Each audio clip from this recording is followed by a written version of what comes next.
স্বাগত। চলুন সরাসরি আজকের আলোচনায় যাই। আমাদের হাতে বেশ কিছু সূত্র আছে, বুঝলেন তো?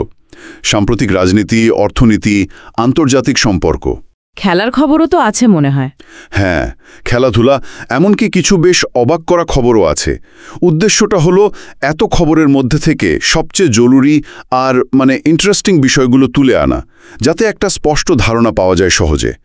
তাহলে শুরু করি আজকের বিশ্লেষণ। অবশ্যই। আজকের সূত্রগুলো আসলেই নানা দিক তুলে ধরেছে, বর্তমান সময়ের একটা জটিল ছবি বুঝতে সাহায্য করবে। চেষ্টা করা যাক প্রতিটা খবরের মূল ব্যাপারটা ধরতে। আচ্ছা, প্রথমেই আসি রাজনীতিতে। বিএনপি নেতা তারেক রহমানের কিছু সাম্প্রতিক মন্তব্য, বেশ আলোচনা হচ্ছে এগুলো নিয়ে। বিবিসি আর ফিনান্সিয়াল টাইমসের ইন্টারভিউ দুটো, তাই না? হ্যাঁ, সেখানে তিনি বেশ আত্মবিশ্বাসের সাথেই বলছেন বিএনপি নাকি আগামী নির্বাচনে একাই সরকার গঠন করবে। বেশ জোর দিয়েই বলছেন কথাটা। সাথে আবার বেসরকারি শিক্ষকদের এমপিওভুক্ত করার প্রতিশ্রুতিও দিয়েছেন। এই এমপিও মান্থলি পে অর্ডার শিক্ষকদের বেতনের একটা বড় অংশ কিন্তু। এটা ইন্টারেস্টিং। একদিকে দলের কর্মীদের চাঙ্গা করার একটা চেষ্টা, আবার অন্যদিকে দেখুন শিক্ষকদের মতো এত বড় একটা গ্রুপকে পাশে টানার কৌশল। প্রতিশ্রুতিটা তো পুরনো, তাই না? হ্যাঁ, এমপিওর দাবি বা প্রতিশ্রুতি নতুন না, তবে নির্বাচনের আগে আবার এটা বলাটা তাৎপর্যপূর্ণ। আর একটা জিনিসও চোখে পড়ল, ওনার পোষা বিড়াল জিবু নাম, সেটার গল্পও করেছেন। ও আচ্ছা। বলেছেন ওটা তার মেয়ের, সবাই খুব আদর করে, এমনকি পশু চিকিৎসার জন্য অ্যাম্বুলেন্সও নাকি দিয়েছেন। একদিকে এই ধরনের ব্যক্তিগত ইয়াগি, হ্যাঁ, আবার একই সাক্ষাৎকারে কিন্তু ১১ সরকারকে বলছেন অসৎ উদ্দেশ্য প্রণোদিত। বেশ কড়া সমালোচনা। এই যে মিশেলটা, একদিকে নরম দিক, অন্যদিকে রাজনৈতিক আক্রমণ, এটা কিভাবে দেখছেন? দেখুন, এটা আসলে এখনকার রাজনীতিতে প্রায়ই দেখা যায়। একদিকে ওই ব্যক্তিগত জীবনের গল্প, নিজেকে সাধারণ মানুষের কাছাকাছি নিয়ে যাওয়ার চেষ্টা আর কি, একটা রিলেটেবল ইমেজ তৈরির চেষ্টা। বিড়ালের গল্পটা সেটারই অংশ। হ্যাঁ, হতে পারে। আর অন্যদিকে ১১ প্রসঙ্গ টেনে আনা, পুরনো রাজনৈতিক প্রতিপক্ষ বা সেই সময়ের ঘটনার প্রতি মানুষের যে একটা নেগেটিভ ধারণা, সেটাকে উস্কে দেওয়া। তার দুটোই কৌশল। আমার তো মনে হয় এটা একটা ক্যালকুলেটেড রাজনৈতিক যোগাযোগ কৌশল। একদিকে নরম আবেদন, অন্যদিকে কঠিন অ্যাটাক। বেশ জটিল সমীকরণ। আচ্ছা, আরেকটা দলের খবর আছে, এনসিপি। হ্যাঁ, তাদের প্রতীক নিয়ে সমস্যা চলছে না? ঠিক, শাপলা প্রতীকটা তারা ফিরে পেতে চায়। নির্বাচন কমিশনের সাথে বেশ জোরালো অবস্থানে আছে তারা। প্রতীকটা পেতে তারা নাকি অনড়, ইসিকে একাধিক নমুনাও জমা দিয়েছে। প্রতীক তো দলের পরিচয়ের জন্য খুব জরুরি, তবে এর চেয়েও বেশি আলোচনা হচ্ছে মনে হয় এনসিপি নেতা সার্জি সালামের একটা মন্তব্য নিয়ে। হ্যাঁ, সেটাই। সূত্র বলছে তিনি বলেছেন কিছু উপদেষ্টার মৃত্যু ছাড়া কোনো সেফ এক্সিট নেই। এটা নিয়ে তো জল্পনা চলছে। মারাত্মক কথা। তিনি কি নির্বাচনকালীন বা অন্তর্বর্তী সরকারের উপদেষ্টাদের ইঙ্গিত করছেন? কে জানে। তবে এই ধরনের বক্তব্য পরিস্থিতিকে আরও গরম করে তুলতে পারে, তাই না? বেশ আক্রমণাত্মক তো বটেই। আচ্ছা, নির্বাচন কমিশন নিয়েও কিন্তু কথা হচ্ছে। ইসি তো সবসময় আলোচনার কেন্দ্রে থাকে। যেমন মিডিয়ার লোকজন বলছেন একটা অন্তর্ভুক্তমূলক নির্বাচন দরকার, আবার বিশেষজ্ঞরা বলছেন নির্বাচনের সময় গণ্ডগোল ঠেকাতে ইসি কর্মকর্তাদের ম্যাজিস্ট্রেসি ক্ষমতা দেয়া হোক। অন্তর্ভুক্তমূলক নির্বাচন তো বটেই, ওটা তো গণতন্ত্রের আসল। আর ম্যাজিস্ট্রেসি ক্ষমতার দাবিটাও পুরনো, কারণ আইন শৃঙ্খলা ঠিক না থাকলে তো সুষ্ঠু নির্বাচন কঠিন। তবে ক্ষমতা দিলেই কি হবে? সেটা ঠিকঠাক প্রয়োগ। সেটাই, প্রয়োগটাই আসল। আর একটা প্রশ্ন উঠছে দেখলাম, আওয়ামী লীগের ভোটারদের নিয়ে ইসির ভাবনাটা কি? তাদের নির্বাচনে আনতে কোনো প্ল্যান আছে কিনা? ও আচ্ছা, এদিকে আবার আইনি জগতেও তো বড় খবর। কোনটা? আন্তর্জাতিক অপরাধ ট্রাইব্যুনালে দল হিসেবে আওয়ামী লীগের বিচার চেয়ে একটা আবেদন হয়েছিল না, সেটার তদন্ত শুরু হয়েছে। ও, আর মানবতা বিরোধী অপরাধের অভিযোগে দলের নেতা মাহবুব উল আলম হানিফের বিরুদ্ধে অ্যারেস্ট ওয়ারেন্ট জারির খবর এসেছে। এগুলো তো রাজনীতিতে বিরাট প্রভাব ফেলবে, তাই না? অবশ্যই, খুবই সেন্সিটিভ বিষয় এগুলো। একদিকে যেমন বিচারিক প্রক্রিয়ার উপর আস্থা অনাস্থার প্রশ্ন, অন্যদিকে রাজনৈতিক দলগুলোর উপর বিরাট চাপ। নির্বাচনের আগে আগে এই ধরনের ঘটনা পুরো হিসাব নিকাশকেই জটিল করে দেয়। এর সাথে আবার জুলাই সনদ বা চার্টার নিয়েও আলোচনা চলছে, গণভোটের সাংবিধানিক বৈধতা, এইসবও আছে। হ্যাঁ, সব মিলিয়ে পরিস্থিতি বেশ ঘোলাটে। আরেকটা খবর, আওয়ামী লীগ নেতা সাবের হোসেন চৌধুরীর বাসায় নাকি 3জন নর্ডিক দেশের রাষ্ট্রদূত মিটিং করেছেন। ও, এটা তো ইন্টারেস্টিং। কি নিয়ে বৈঠক, কিছু জানা গেছে? না, আনুষ্ঠানিকভাবে কিছু জানায়নি, তবে এটা নিয়েও গুঞ্জন চলছে বেশ। নির্বাচনের আগে আগে বিদেশি কূটনীতিকদের তৎপরতা বাড়ে, এটা স্বাভাবিক। কিন্তু নির্দিষ্ট নেতার বাসায় বৈঠক আর সেটা নিয়ে গুঞ্জন, তার মানে পর্দার আড়ালেও অনেক কিছু ঘটছে। দেশের ভেতরের রাজনীতি, আইনি প্রক্রিয়া, আন্তর্জাতিক নজরদারি সব মিলিয়ে একটা জটিল অবস্থা। এবার একটু আন্তর্জাতিক দিকে যাই। গাজা পরিস্থিতি এখনও ভয়াবহ। হ্যাঁ, যুদ্ধবিরতির আলোচনা চলছে শুনছি, কিন্তু কতটা এগোচ্ছে? হামাস কিছু মূল শর্ত দিয়েছে নাকি, যেমন পুরোপুরি যুদ্ধবিরতি হতে হবে, গাজা থেকে ইসরায়েলি সেনা সরাতে হবে, পুনর্গঠনের গ্যারেন্টি দিতে হবে, এই সব শর্তগুলো তো বেশ কঠিন ইসরায়েলের জন্য। আচ্ছা, মিশর কি বলছে? মিশরের মিডিয়া নাকি প্রথম দিকের আলোচনাকে ইতিবাচক বলেছিল, কিন্তু মিশর সবসময় বলছে স্বাধীন ফিলিস্তিন রাষ্ট্র না হলে শান্তি আসবে না। সেটাই, আর একটা সূত্র তো বলছে এই স্বাধীন ফিলিস্তিন রাষ্ট্র হওয়ার পথে নাকি বড় বাধা যুক্তরাষ্ট্রই। এর মধ্যে আবার ডোনাল্ড ট্রাম্প নাকি গাজা থেকে সেনা প্রত্যাহারের একটা রোডম্যাপ দিয়েছেন, খবরটা দেখলাম। বাস্তবতা বা গ্রহণযোগ্যতা নিয়ে তো প্রশ্ন আছেই। মানবিক সংকট তো চরমে। গাজাগামী সাহায্য জাহাজ বা ফ্লোটিলার কর্মীদের ইসরায়েল আটকে জর্ডানে পাঠিয়ে দিয়েছে। এটা তো আন্তর্জাতিক আইনের লঙ্ঘন। শহীদুল আলমের জাহাজটাও নাকি রেড জোনে, মানে ঝুঁকিপূর্ণ এলাকায় পৌঁছেছে। আর গ্রেটা থুনবার্গও ইসরায়েলি কারাগারে ফ্লোটিলার কর্মীদের ওপর অমানবিক আচরণের অভিযোগ তুলেছেন। ইসরায়েল তো নিশ্চয়ই অস্বীকার করেছে। হ্যাঁ, যথারীতি। কিন্তু এই ঘটনাগুলো চাপ সৃষ্টি করছে। শহীদুল আলমের মতো একজন আন্তর্জাতিক ব্যক্তিত্বের সরাসরি যুক্ত হওয়াটা বিষয়টার গুরুত্ব বাড়িয়েছে। অবশ্যই, ফ্লোটিলার মতো উদ্যোগগুলো তো বেসামরিক প্রচেষ্টা গাজার মানুষের দুর্দশা সামনে আনার জন্য। তাদের ওপর এমন আচরণ পরিস্থিতি আরও জটিল করে। আচ্ছা, এই অঞ্চলের দিকে তাকালে একটা বড় সামরিক ক্রয়ের খবর আছে। বাংলাদেশ নাকি চীনের কাছ থেকে যুদ্ধবিমান কিনছে। হ্যাঁ, J-10 ফাইটার জেটের কথা বলছেন তো? প্রায় ২৭,০০০ কোটি টাকার একটা ডিল শোনা যাচ্ছে, ২০টা বিমান। বিশাল অঙ্কের চুক্তি। এর প্রভাব কি হতে পারে? দেখুন, এটা নিঃসন্দেহে এই অঞ্চলের ভূ রাজনৈতিক আর সামরিক ব্যালেন্সে একটা নতুন মাত্রা যোগ করবে। বাংলাদেশের সামরিক সক্ষমতা বাড়বে, আবার চীনের সাথে কৌশলগত সম্পর্কটাও আরও গভীর হচ্ছে, সেটার ইঙ্গিত এটা। ভারত বা পশ্চিমা দেশগুলো নিশ্চয়ই নজর রাখছে। অবশ্যই, তারা তাদের মতো করে সমীকরণ কষবে। একই সময়ে আবার রাশিয়া নাকি পাকিস্তানকে উন্নত জেট ইঞ্জিন দিতে পারে, এমন খবরও দেখলাম। হ্যাঁ, এটাও আরেকটা জটিল বিষয়। যদিও রাশিয়া বলছে এতে নাকি ভারতেরও সুবিধে হতে পারে। কিন্তু ভারত পাকিস্তান সম্পর্কের ক্ষেত্রে এটা তো স্পর্শকাতর বিষয়। একেবারেই। প্রতিরক্ষা সংক্রান্ত লেনদেন, বিশেষ করে এই অঞ্চলে, সবসময় গভীর অর্থ বহন করে। রাশিয়া হয়তো ব্যালেন্স করতে চাইছে বা তাদের নিজস্ব স্বার্থ দেখছে, কিন্তু এটা উত্তেজনা কমাবে কিনা সন্দেহ আছে। ভারত নিয়ে আরেকটা খবর আছে। নয়াদিল্লি নাকি শেখ হাসিনাকে ফেরত পাঠানোর অনুরোধ নিয়ে বাংলাদেশের সাথে কথা বলতে চায়। ও, এই খবরটাও ঘুরছে। যদিও ভারত আবার এটাও বলেছে যে বাংলাদেশে ভোটে জিতে যেই আসুক তাদের সাথেই কাজ করবে। এই দুটো কথা একসাথে কেমন শোনায়? এটাই তো ডিপ্লোমেসি। একদিকে তাদের আইনি বা রাজনৈতিক অবস্থানটা ধরে রাখা, অন্যদিকে বাস্তবতাকে মেনে নিয়ে বলা যে গণতান্ত্রিক ফলাফলকে সম্মান জানাবে, মানে সব দিক খোলা রাখার চেষ্টা। আন্তর্জাতিক অঙ্গনের আরও দুটো খবর বলে নি। ইরান নাকি IAEA এর সাথে সহযোগিতা চুক্তি থেকে সরে আসতে পারে। জাতিসংঘের পারমাণবিক পর্যবেক্ষক সংস্থা। এটা হলে তো পারমাণবিক কর্মসূচি নিয়ে টেনশন আবার বাড়বে। অবশ্যই, স্বচ্ছতা কমে যাবে, সন্দেহ বাড়বে, সংঘাতের ঝুঁকিও তৈরি হতে পারে। আর মার্কিন যুক্তরাষ্ট্রে সরকারি শাটডাউন তো চলছেই। সিনেট নাকি পঞ্চমবারের মতো ব্যয় বিল পাশ করতে পারল না। হ্যাঁ, এটাও চিন্তার বিষয়। বিশ্বের সবচেয়ে বড় অর্থনীতির চাকা এভাবে আটকে থাকাটা তো কারোর জন্যই ভালো না। বিশ্ব অর্থনীতিতেও এর প্রভাব পড়তে পারে। মন্দার ঝুঁকিও তো বাড়ে, তাই না? অবশ্যই। বৈশ্বিক সাপ্লাই চেইন, ফাইন্যান্সিয়াল মার্কেট, আন্তর্জাতিক সাহায্য সবকিছুর ওপরই নেগেটিভ প্রভাব পড়তে পারে। এবার একটু অর্থনীতির খবর দেখি, ভালো মন্দ মিশিয়ে। ভালো খবর হলো LPG সিলিন্ডারের দাম কমেছে। 12 কেজির সিলিন্ডার 29 টাকা কমে এখন 1241 টাকা। এটা সাধারণ মানুষের জন্য কিছুটা হলেও স্বস্তির খবর।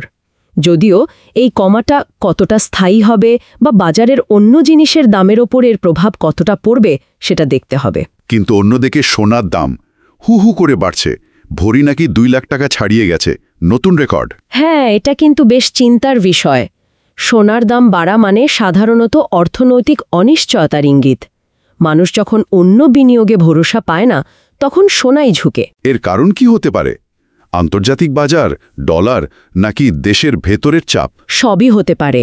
আন্তর্জাতিক বাজারে দাম বৃদ্ধি, ডলারের বিপরীতে টাকার দাম কমা, আবার দেশের ভেতরে অর্থনৈতিক চাপ, সব মিলিয়েই দাম বাড়ে।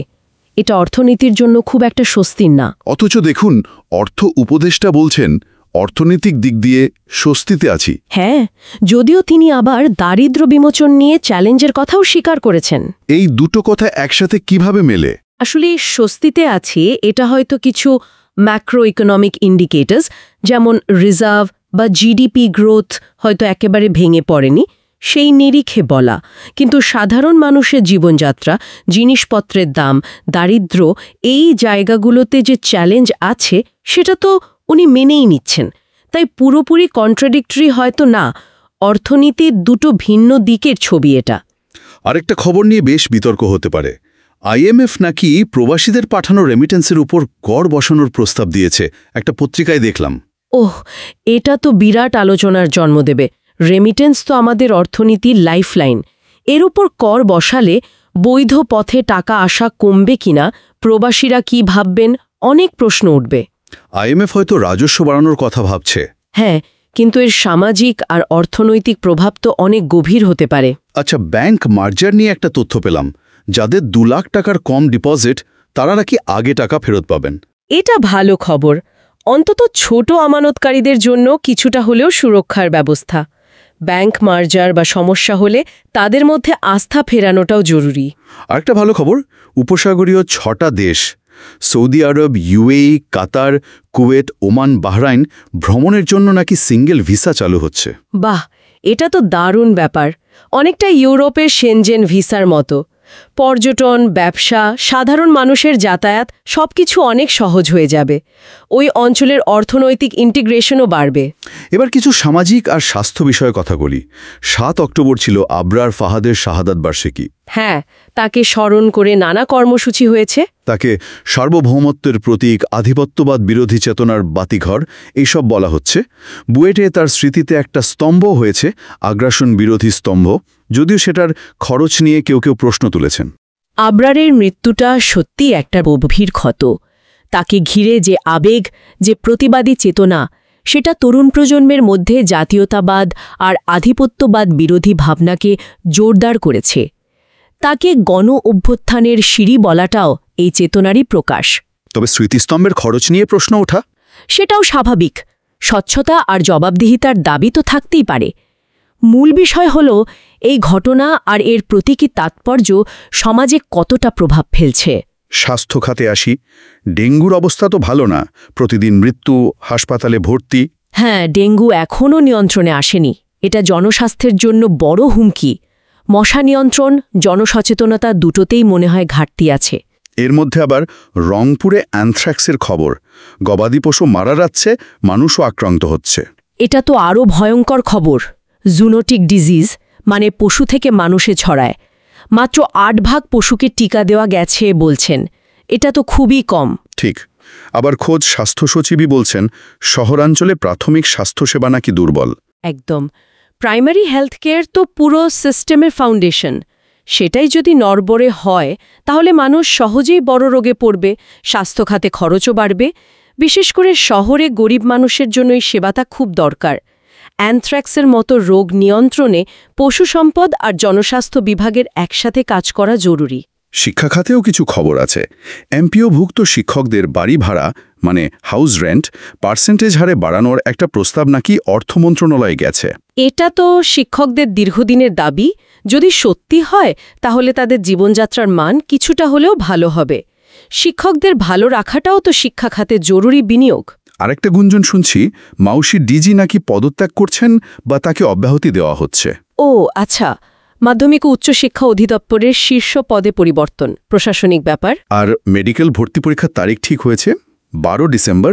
এবার নাকি প্রশ্নে মানবিক গুণাবলী যাচাই করার বিষয়ও থাকবে। এটা বেশ ইন্টারেস্টিং আইডিয়া। ডাক্তারদের তো শুধু মেধাবী হলে চলে না, মানবিক হওয়াও দরকার। সহানুভূতি, সহমর্মিতা এগুলো জরুরি।